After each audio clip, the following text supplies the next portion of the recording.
Hello दोस्तों, स्वागत है आपका अपने YouTube channel Rohit Goswami law classes में। और आज हम कराने वाले हैं LLB थर्ड ईयर। सेम है हमारा फिफ्थ, यानी सेमेस्टर फिफ्थ है।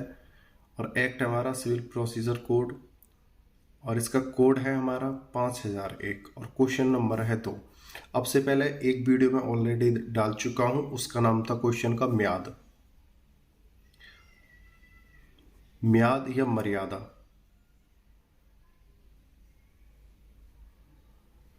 ठीक है, ये वाला क्वेश्चन मैं आपका करा चुका हूं, आप प्लेलिस्ट में जाके देख लेना।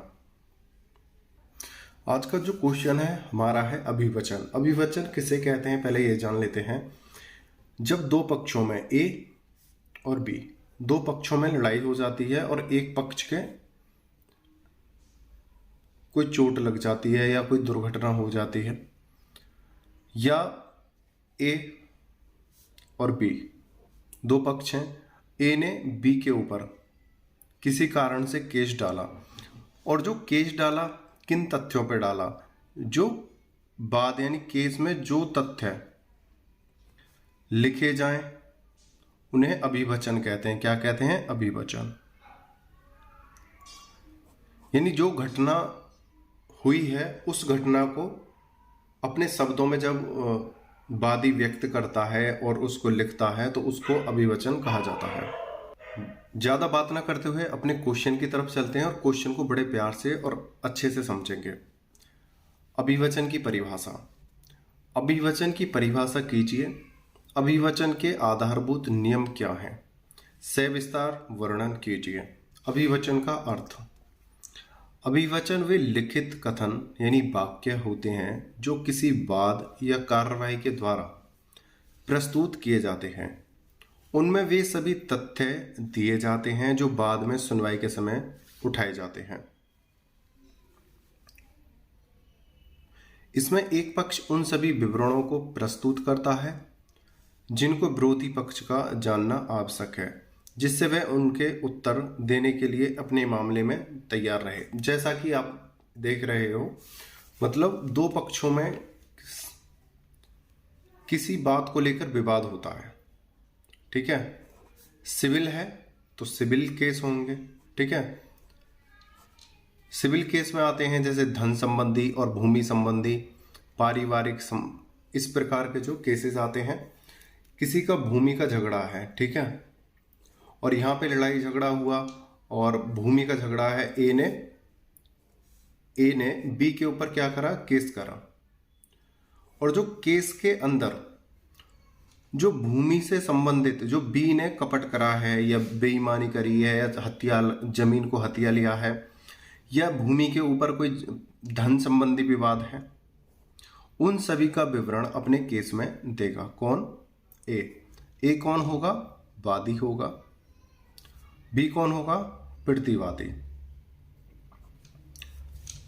वादी प्रतिवादी जिसने केस किया,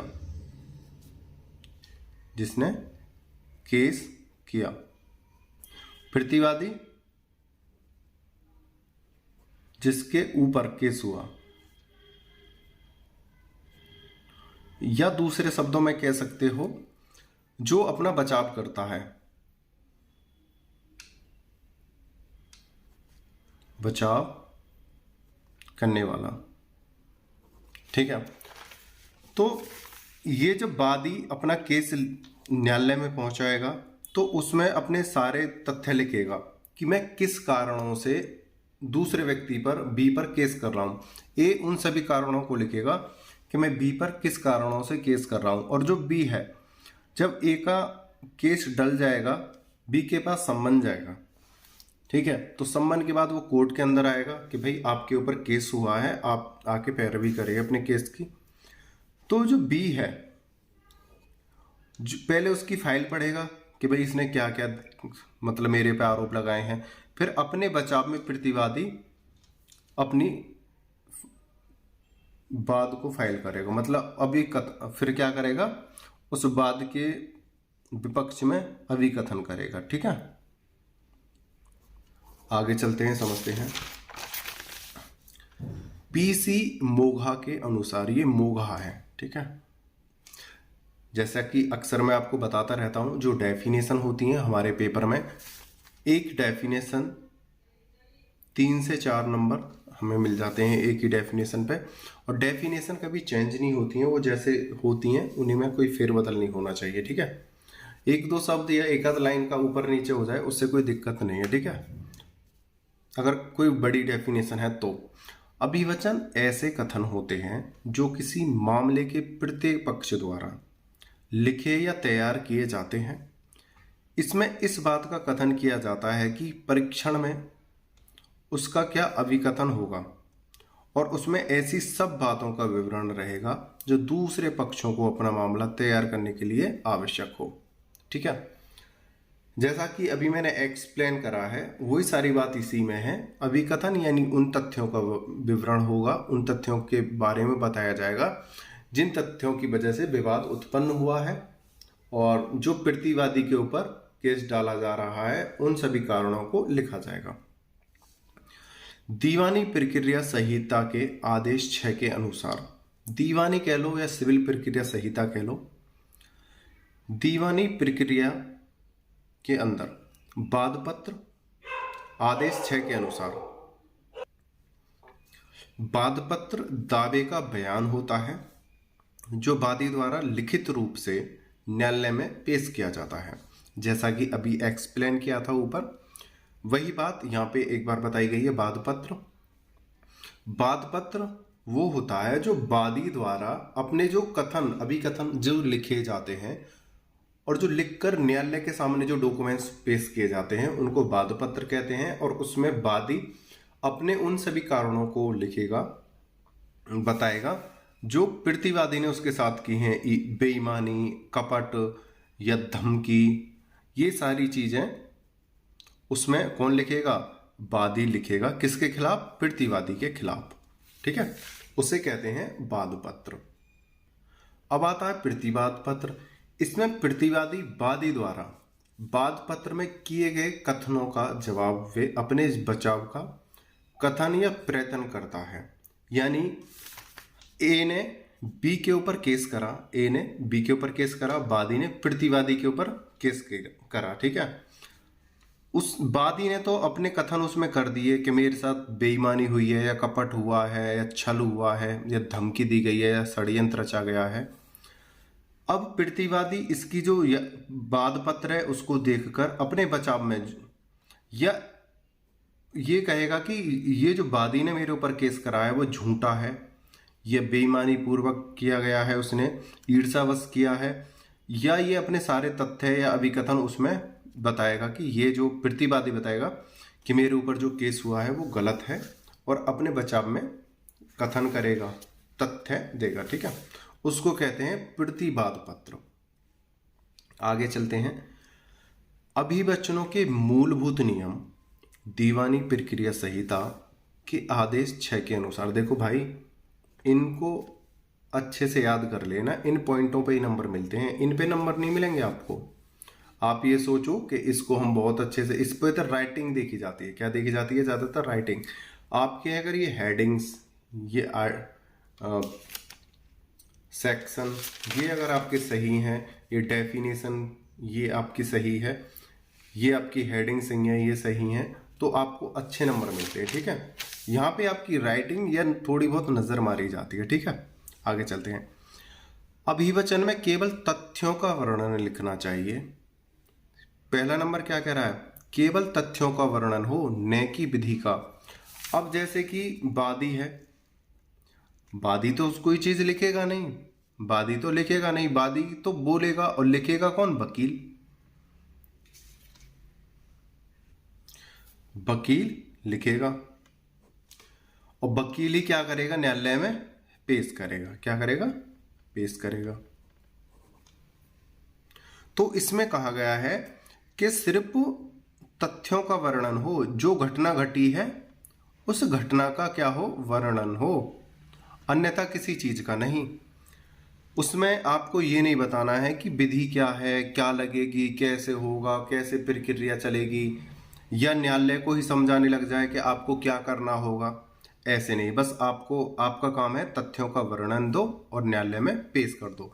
अब ये न्यायालय का काम है, वो अपने किस आधार पे, अपने कौन से निर्णय से आप किस केस को देखे, वो न्यायालय का विवेक है। किसका? न्यायालय का क्या है? विवेक। वो अपने स्तर से देखेगा। आपको सिर्फ तथ्यों का क्या करना है? वर्णन, विधि का वर्णन नहीं करना है। ठीक है, आगे चलते हैं। अभिवचन में केवल तथ्यों का वर्णन लिखना चाहिए, कानून का नहीं। कानून के अभिवचनों का पता लगाना, वे किस आधार पर निर्णय होगा, ये न्यायालय का काम है। न्यायालय यानी जज, जो न्यायाधीश होते हैं, जो जज होते हैं, ये उनका कर्तव्य है कि किस आधार पर, किस तरीके से, कौन सी धारा देकर निर्णय देना है। ये वकील का या वादी का काम थोड़ी है। हिंदू विधि के अनुसार, एक एग्जाम्पल दे दिया है बड़ा ही प्यारा सा, देखते हैं। हिंदू विधि के अनुसार पुत्र का यह कर्तव्य है कि वह अपने पिता का कर्ज चुकाए। अभिवचन में इस प्रकार का कथन करना जरूरी नहीं है, केवल पिता पुत्र का संबंध देना ही पर्याप्त है। ठीक है, जैसा कि देखो इसमें बोला है, इन्होंने बोला कि जो पुत्र है, पुत्र को किसका कर्ज चुकाना है? पिता का।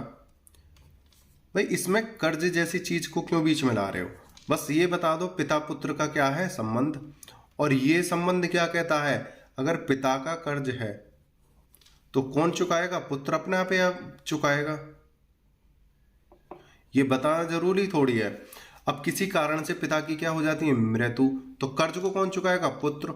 या संपत्ति बेचे या मेहनत करके दे, ये तो भी अधिकार उसका बनता ही है। लेकिन ये बताना न्यायालय को या न्यायाधीश को कि ये इसका पुत्र है और इसका फर्ज बनता है कर्ज चुकाने का, भाई ये तो निर्णय न्यायाधीश करेगा, फर्ज बनता है नहीं बनता है, ये किस आधार से बनता है और कितना बनता है, ये सारी चीज तो आप जब तथ्य दोगे उन तथ्यों को देखेगा कि इसका कितना हक बनता है, कितना हक नहीं बनता है। ये चीज किसका है? न्यायालय का अधिकार है, न्यायालय देखेगा। दूसरा, सारवान तथ्यों का वर्णन किया जाना चाहिए। अभिवचन करने वाले पक्ष को उन सभी सारवान तथ्यों का कथन करना चाहिए जिन पर भरोसा करने का उनका उद्देश्य है। जैसे वादी हो या प्रतिवादी हो, वादी हो या प्रतिवादी, कोई दोनों में से कोई भी हो, इन दोनों को उन्हीं कथनों का वर्णन करना चाहिए जो उनके संग घटा है। बेईमानी हुई है, या कपट हुआ है, छल हुआ है, या मारपीट हुई है, ठीक है, या धन संबंधी कोई और चीज है, तो इन चीजों का वर्णन हो। ठीक है, करने का उनका उद्देश्य है उत्पीड़न, अनुचित प्रभाव, कपट, मिथ्या वर्णन यानी झूठ बोलना, असावधानी, प्रथा, कानून से विमुक्ति सारवान तथ्य हैं। यहां तक कि असंगत या वैकल्पिक कथन का अभिवचन भी वैध है। यानी गलत तरीके से कोई भी चीज अगर आप प्रस्तुत कर रहे हो झूठ बोलकर, या कोई तथ्य या कोई आप झूठे कागजात पेश कर रहे हो, तो वो क्या है? गलत है। आपको ऐसा नहीं करना है। सिर्फ उन्हीं घटनाओं का वर्णन करना है जो आपके साथ घटी हैं, और उन्हीं तथ्यों को, उन्हीं चीजों को पेश करना है जो सत्य हैं। ठीक है भाई, लड़ाई में ये तो कहा नहीं जाएगा कि ये बहुत ईमानदार है, इसने मेरी रक्षा करी है, इसने मुझे पैसे दिए हैं और ये वापस नहीं मांग रहा है, ये तो बहुत अच्छा आदमी है। वहां पे क्या होती हैं? बुराइयां, बुराई पेश की जाती हैं। लेकिन ये जो है बिल्कुल वही चीज पेश करनी है, वे ही चीज पेश करनी है जो आपके संग घटी है, और कोई इधर उधर की बातें नहीं। ठीक है, आगे चलते हैं, समझते हैं। तथ्यों का वर्णन हो, साक्ष्य का नहीं। ठीक है, साक्ष्य में होता है सबूत। क्या होता है? साक्ष्य यानी सबूत। ये जो चीजें हैं, देखो पहले केस डाला जाता है, केस के बाद वादी हो आता है, वादी की क्या होती है? गवाही होती है कि भाई ये जो केस आप डाल रहे हो, क्या ये आपके संग घटना हुई है या नहीं हुई है? कि हाँ सर हुई है, तो फिर वो चेक करता है कि हाँ देखते हैं। उसके बाद फिर बाद वो गवाह बुलाए जाते हैं। इस प्रकार से धीरे धीरे धीरे धीरे प्रोसेस चलते हैं। उसके बाद फिर सबूत बुलाए जाते हैं। ठीक है, साक्ष्य कि आप सबूत पेश करो।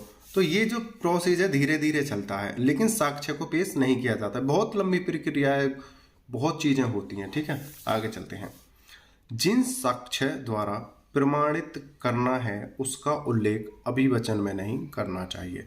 यानी जो आपके पास सबूत हैं उनका उल्लेख अपने अभिकथन में नहीं किया जाना चाहिए, लेकिन आपको सिर्फ तथ्यों का वर्णन करना है। किस कारण से घटना हुई, क्यों हुई और आपके संग क्या हुआ है। ठीक है, तथ्यों निम्नलिखित दो प्रकार के होते हैं। यहां पे तथ्य कर लो।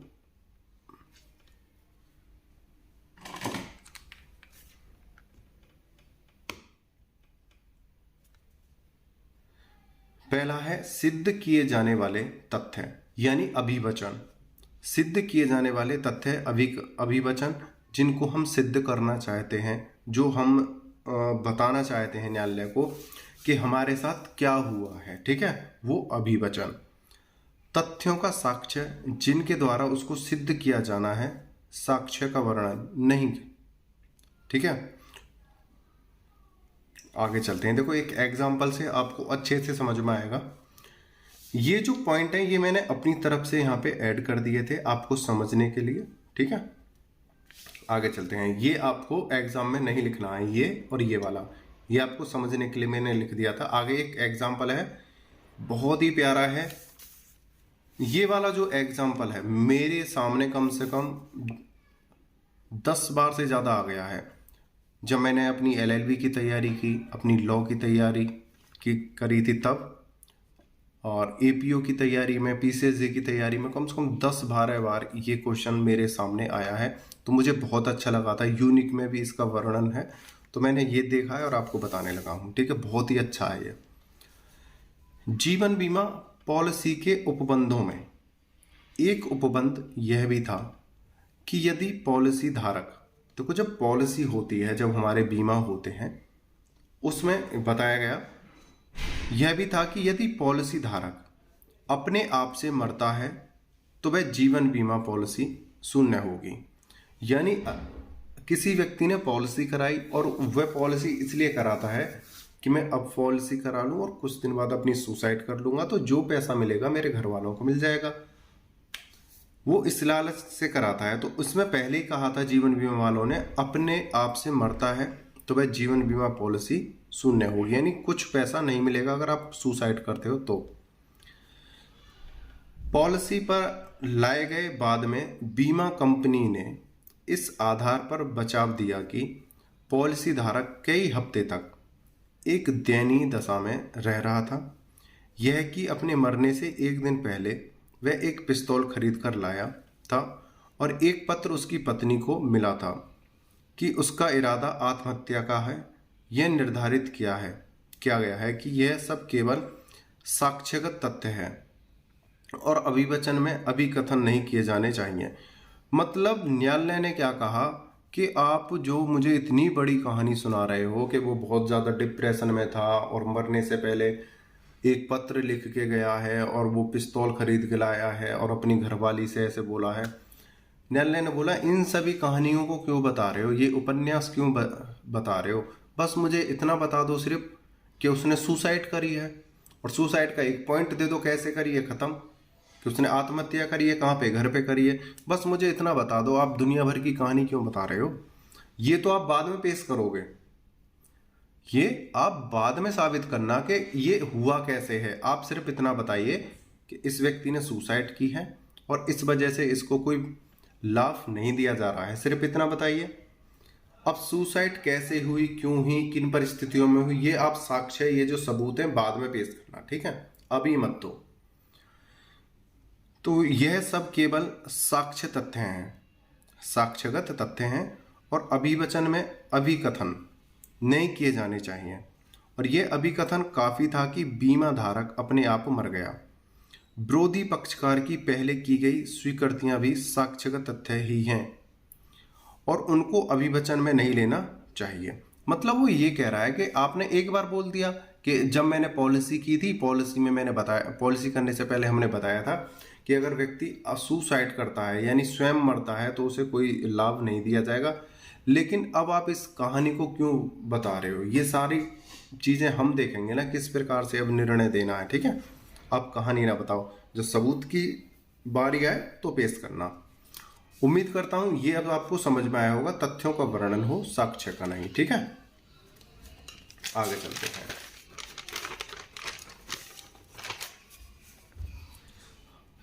अभिवचन धाराओं में बांटा जाना चाहिए।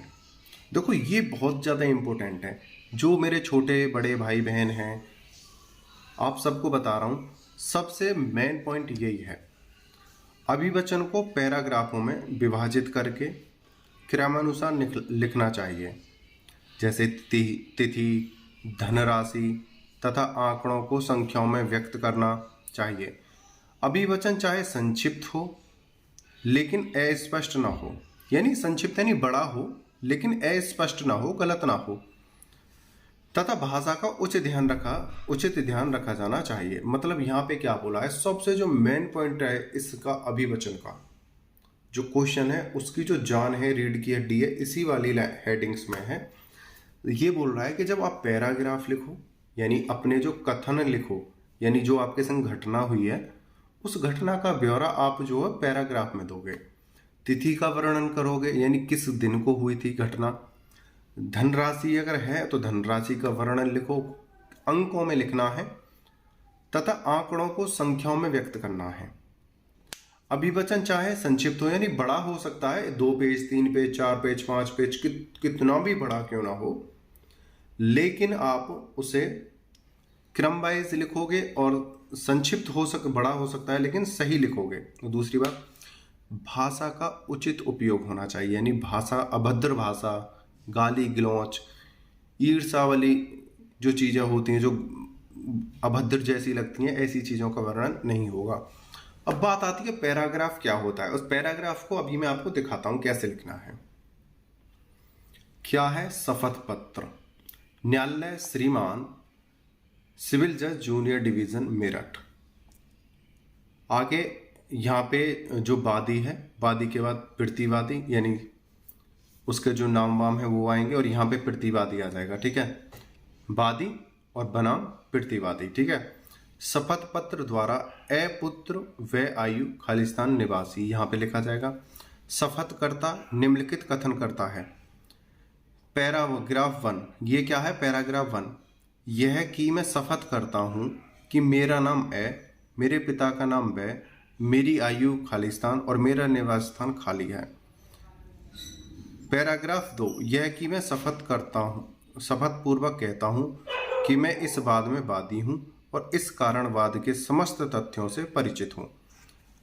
पैराग्राफ 3, यह कि मैं शपथ पूर्वक कहता हूं कि उपरोक्त वाद में दिनांक, देखो आ गई ना तिथि, सुनवाई के लिए नियत थी और वादी की अनुपस्थिति के कारण वाद खारिज कर दिया गया। इस प्रकार से हमें क्या करना है, पैराग्राफों में देना है। जैसे मुझे 4 दिन तक अस्पताल में रहना पड़ा, मेरी उक्त शोषण सत्य है और कुछ भी नहीं। इस प्रकार से क्या है, हमें जो बात है वो पैराग्राफ में डिवाइड करनी है, एक एक बात को पॉइंटों में लिखना है। क्या लिखना है, पॉइंटों में। उम्मीद करता हूं समझ में आया होगा। आगे चलते हैं। व्यवहार प्रक्रिया संहिता। व्यवहार प्रक्रिया संहिता के आदेश 6 नियम 14 के अनुसार अभिवचन पर हस्ताक्षर करना चाहिए। ये भी बहुत इंपॉर्टेंट पॉइंट है, ठीक है। अभिवचन पर पक्षकार व अधिवक्ता दोनों के हस्ताक्षर हों। जैसा कि अभी मैंने आपको पैरा दिखाया था, ये से दिखाया था पैराग्राफ, ये पूरा वाद है, ठीक है। जब आप ये सारी चीजें कर लोगे, ऐसा जब बन जाएगा, यहाँ पे तिथि लिखी जाएगी और यहाँ पे हस्ताक्षर होंगे और वकील अपनी मोहर लगाएगा, उसको क्या कहते हैं, अभिवचन पर हस्ताक्षर। अभिवचन पर पक्षकार यानी वादी जो वाद कर रहा है उसके वे अधिवक्ता दोनों के हस्ताक्षर हों। यदि पक्षकार हस्ताक्षर करने में असमर्थ है, बात आती है अगर वो पढ़ा लिखा नहीं है, वो हस्ताक्षर नहीं कर सकता, तो हस्ताक्षर रूप में अंगूठा निशानी हो।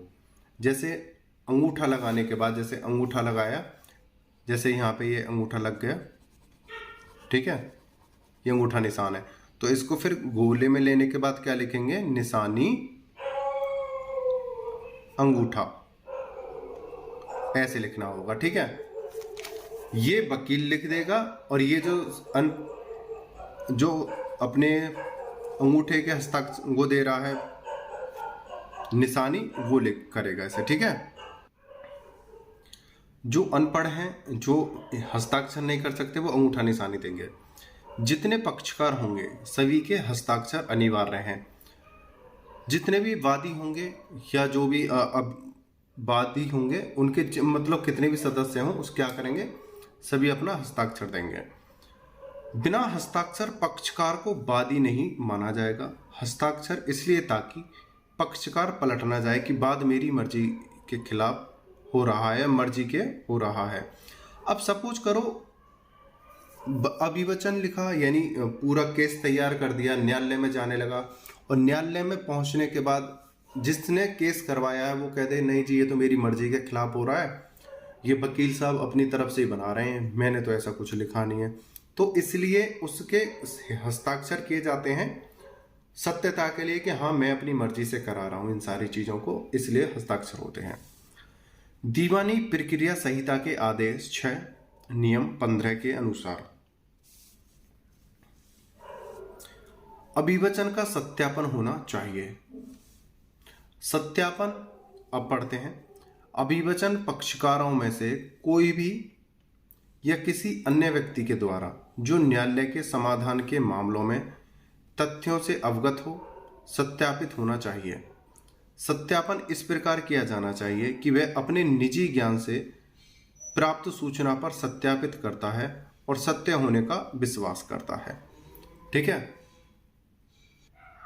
यानी जो गवाही टाइप होती है, सही है, सत्यापन करने के लिए या तो जो अभिवचन कर रहे हैं पक्षकार, उनमें से कोई एक व्यक्ति हो जो गवाही देने के लिए तैयार हो जाए, या कोई एक अन्य व्यक्ति हो जो ये कह सके कि जो घटना हुई है, जो ये बात कर रहे हैं, ये सत्य है और मैं मौके पर था या मैंने ऐसी घटना देखी है या सुनी है, जो कहानी है वो सत्य है। उम्मीद करता हूँ ये क्वेश्चन आपको अच्छे से समझ में आया होगा। क्वेश्चन तो समझ में आया होगा ये उम्मीद करता हूँ, लेकिन एक बात और बता रहा हूँ, जो क्वेश्चन मैं आपको करा रहा हूँ, मैं आपको 9 से 10 क्वेश्चन कराऊंगा, जिनमें से 6 क्वेश्चन ऐसे होंगे जो 80 से 90% आने ही आने हैं। 5 से 6 क्वेश्चन ऐसे होंगे, 6 क्वेश्चन जो 80 से 90% आने ही आने हैं। 10% चांस ऐसा होगा इन 6 क्वेश्चनों में से कोई 1 या 2 क्वेश्चन ना आए। 6 में से कम 3 से 4 क्वेश्चन आएंगे ही आएंगे। 6 ऐसे हैं जो बिल्कुल सटीकता वाले हैं, आने ही आने हैं। अगर कोई चांस या कोई नहीं आ पाए, लेकिन 3 से 4 क्वेश्चन हमारे जरूर आएंगे। जैसे हमारे 5 क्वेश्चन आते हैं करने के लिए, 5 में से आपके कम से कम 3 से 4 क्वेश्चन उन्हीं में से आएंगे जो मैं ये कराने वाला हूं, ठीक है। 5 में से कोई 3 करने होते हैं और इन 5 में से कोई 3 से 4 क्वेश्चन आपके जरूर फंसेंगे जो मैं करा रहा हूं। आपके ध्यान रखना इस बात को, बहुत ही इंपॉर्टेंट बात है, आप इग्नोर कर दो क्वेश्चनों को। सबसे पहले मैंने करा दिया है म्याद, ठीक है। दूसरा कराया है मैंने अभिवचन, ठीक है। ये क्वेश्चन वो क्वेश्चन है और जो मैं कराने वाला हूं 100% की ही गारंटी है, लेकिन क्या है मैं 80 से 90% रहा हूं, ठीक है। उम्मीद करता हूं आप इन क्वेश्चनों की अच्छे से तैयारी करोगे और जो बाकी के क्वेश्चन है बहुत जल्दी आपके सामने आने वाले हैं। आप बस थोड़ा सा मेरा एक काम कर दो, अगर आपने सब्सक्राइब नहीं किया है तो प्लीज़ सब्सक्राइब कर दो और अपने दोस्तों में शेयर करो और कमेंट करके बताओ आपकी तैयारी कैसी चल रही है। आपने वीडियो को अंत तक देखा, मुझे अच्छे से सुना है, उसके लिए धन्यवाद। टेक केयर, बाय बाय, जय हिंद, जय भारत।